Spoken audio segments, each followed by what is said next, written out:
Today, I will tell you the story of how three normal guys turned renting air mattresses in their apartment into a $31 billion company.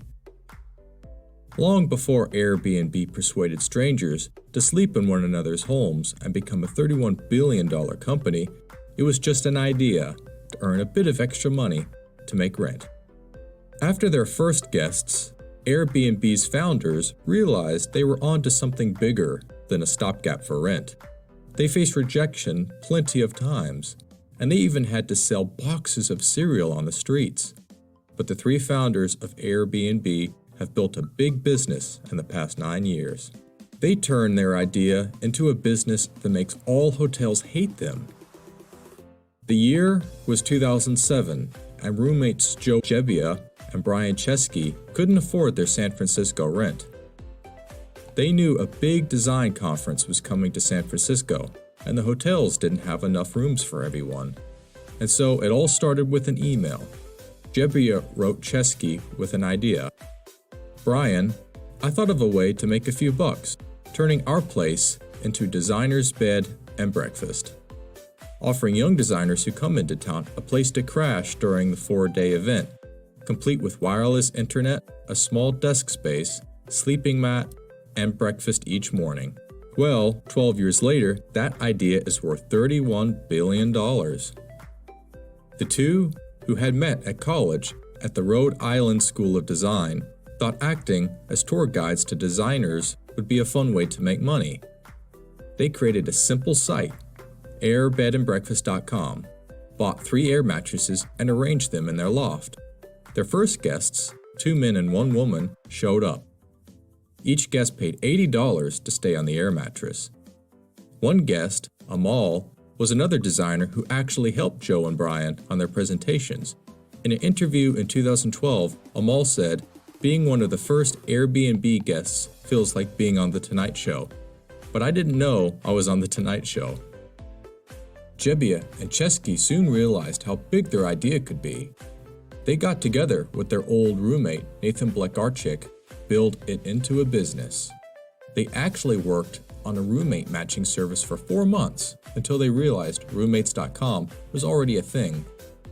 Then they went back to working on Air Bed and Breakfast. The company launched a second time and no one noticed. The third time was at SXSW in 2008, but they only had 2 customers, and Chesky was one of them. By summer 2008, the founders had finished a final version of Air Bed and Breakfast and went to meet investors.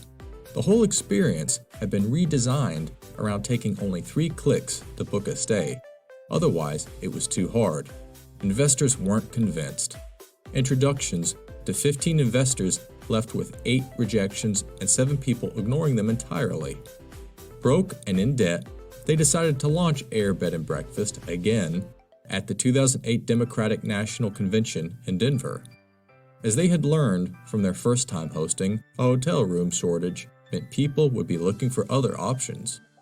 Since the site wasn't making money, the guys transformed cereal boxes into Obama O's and Captain M. McCain's and sold them on the street for $40 a pop.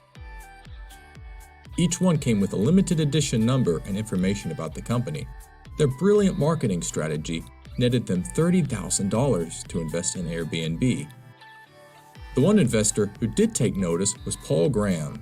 Graham invited the guys to join Y Combinator, a prestigious setup accelerator that gives out cash and training in exchange for a small slice of the company.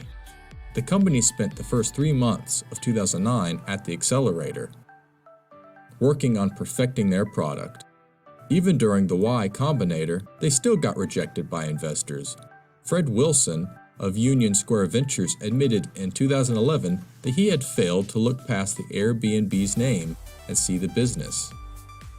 "We couldn't wrap our heads around air mattresses on the living room floors as the next hotel room and did not chase the deal. Others saw the amazing team that we saw, funded them, and the rest was history," Wilson wrote. The company continued its scrappy business building techniques. Channeling their design backgrounds, the founders launched an ambitious project to get its hosts to love the company. They vested all of their hosts in New York to personally stay with them, write reviews, and professionally photograph their places. In March 2009, the company finally scrapped the Air Bed and Breakfast name and simplified it to Airbnb. No more confusing associations with air mattresses. A month later, in April of 2009, Airbnb finally picked up a $600,000 seed investment from Sequoia Capital. Chesky describes it as going from only eating leftover cereal to caviar. That's when the company hit the accelerator on growth and learned a bunch of things about their business. Chesky famously lived exclusively in Airbnbs for a few months in 2010 when their employees crowded out the bedroom space left in their apartment. By 2011, 4 years after their first air mattress guests, Airbnb was already in 89 countries and had hit 1 million nights booked on the platform. It also finally won the Breakout Mobile App Award at the SXSW, a definite success after its launch at the festival in 2008. The same year, some of the Valley's biggest investors put $112 million into the startup, valuing it at over $1 billion. That makes Airbnb a unicorn in Silicon Valley. Soon after, the fast-growing startup had a problem. One host had their place completely trashed. Other hosts started complaining about their guests throwing rangers or leaving their place in disgusting shape the following morning. The company started implementing a coverage policy, upping it to a $1 million host guarantee by summer of 2012.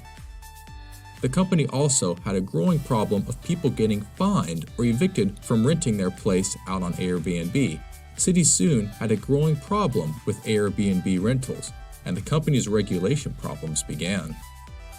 With legal battles and unruly guests against the home sharing platform, Airbnb decided to do a redesign in 2014.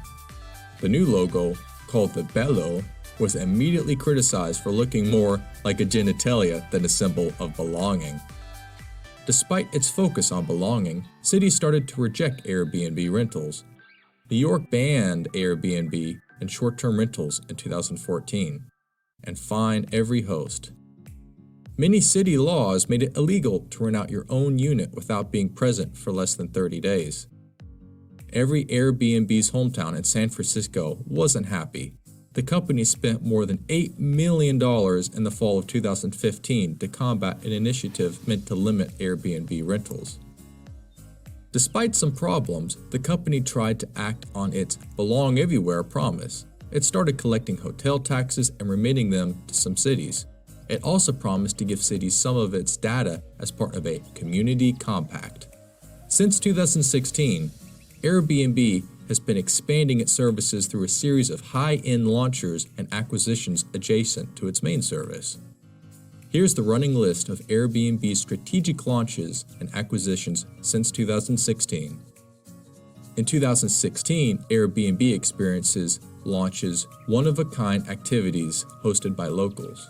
2017, Luxury Retreats acquisition, a global luxury vacation rental company. 2017, Nido launch, home sharing in new apartment buildings that will be optimized for home sharing and flexible living. 2018, Airbnb Plus launch, a tier of homes on Airbnb that have been personally verified for quality and comfort. 2019, Hotel Tonight acquisition, an app and website that helps people book last-minute hotel reservations.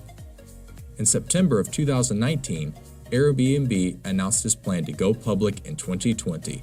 The startup did not specify a timeline beyond during 2020. And that was the story of Airbnb. If you liked this video, please subscribe to our channel. Until next time.